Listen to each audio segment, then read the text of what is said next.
Guys, akhir-akhir ini kan kondisi ekonomi global lagi nggak baik-baik aja, lagi penuh ketidakpastian.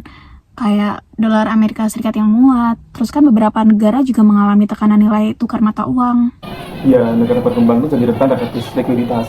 Kalau kemudian dolar meningkat, dampaknya besar ke domestik. Terus Indonesia ngapain sih buat ngadepin kondisi kayak ini? Masa cuma ngandelin cadangan devisa? Sebenarnya Indonesia punya kerjasama moneter dengan negara lain, salah satunya dengan Singapura, melalui Bank Indonesia dan Monetary Authority of Singapore. Menarik. Biar lebih jelas, yuk kita bahas mengenai latar belakang kenapa kerjasama antara Bank Indonesia dan Monetary Authority of Singapore ini penting. Oke, stabilitas keuangan itu merupakan salah satu faktor penting dalam menjaga perekonomian dalam suatu negara, terutama di kondisi global yang penuh ketidakpastian.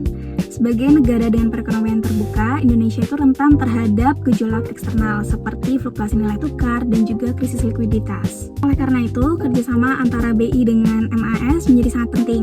Bukan cuma bersifat formal, tapi juga mencakup instrumen konkret seperti bilateral swap arrangement, currency settlement, dan juga koordinasi kebijakan keuangan.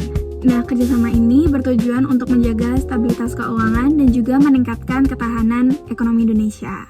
Oke, jadi kerjasamanya bukan cuma wacana ya, tapi bentuk konkretnya apa? Nah, setauku sih ya, ada yang namanya swap line, sama kalau nggak salah itu namanya repo. Tapi aku masih belum paham detailnya tuh gimana. Nah, itu aku yang jelaskan. Di sini saya akan membahas tentang swap line dan repo. Jadi, kita mulai dari swap line dulu ya. Swap line itu merupakan perjanjian kerjasama antar dua bank sentral, saling menukar mata uang dalam kurun waktu tertentu dengan kurs yang sudah disepakati di awal. Jadi, misalkan ya ada negara Singapura dan Indonesia itu melakukan kerjasama nilai tukar mata uang swap line. Jadi Singapura dapat rupiah dan Indonesia dapat dolar Singapura. Jadi itu bertujuan untuk apabila terjadi krisis atau tekanan likuiditas dan meminta bank sentral perangan valuta asing itu bisa diatasi dengan swap line ini tanpa mengurangi cadangan devisa negara. Dan kemudian ada repo atau repurchase agreement, adalah transaksi pinjaman jangka pendek antara bank sentral dan bank domestik dengan jaminan surat berharga. Jadi gampangnya itu Indonesia jual surat berharga ke luar negeri untuk mendapatkan valuta asing atau devisa itu. Nah, jadi kita nggak perlu jual cadangan devisa lagi jadi kita nggak perlu menggunakan cadangan devisa, tapi kita mau jual nih, tapi dalam bentuk mengutang, kita menjaminkan surat berharga, kemudian dalam kurun waktu pendek kita akan membelinya itu kembali. Untuk penerapannya, Indonesia telah memanfaatkan swap dan repo dalam menangani beberapa periode krisis. Seperti ketika terjadi krisis keuangan global pada 2008, pandemi COVID-19 pada 2020, serta ketika terjadi penguatan dolar Amerika Serikat pada 2022 sampai 2023.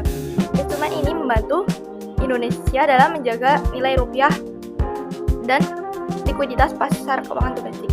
Sementara itu, di Singapura, melalui Monetary Authority of Singapore juga memanfaatkan swap line, terutama Federal Reserve, untuk menjaga stabilitas pasar uang dan mendukung perannya sebagai pusat keuangan regional. Secara umum, kerjasama BI dan MAS memberikan dampak positif, seperti stabilitas nilai tukar, penguatan likuiditas pasar keuangan, serta peningkatan kepercayaan investor. Nah, namun jika tidak dikelola dengan baik, kerjasama ini juga berpotensi menimbulkan resiko seperti ketergantungan berlebihan dan moral hazard.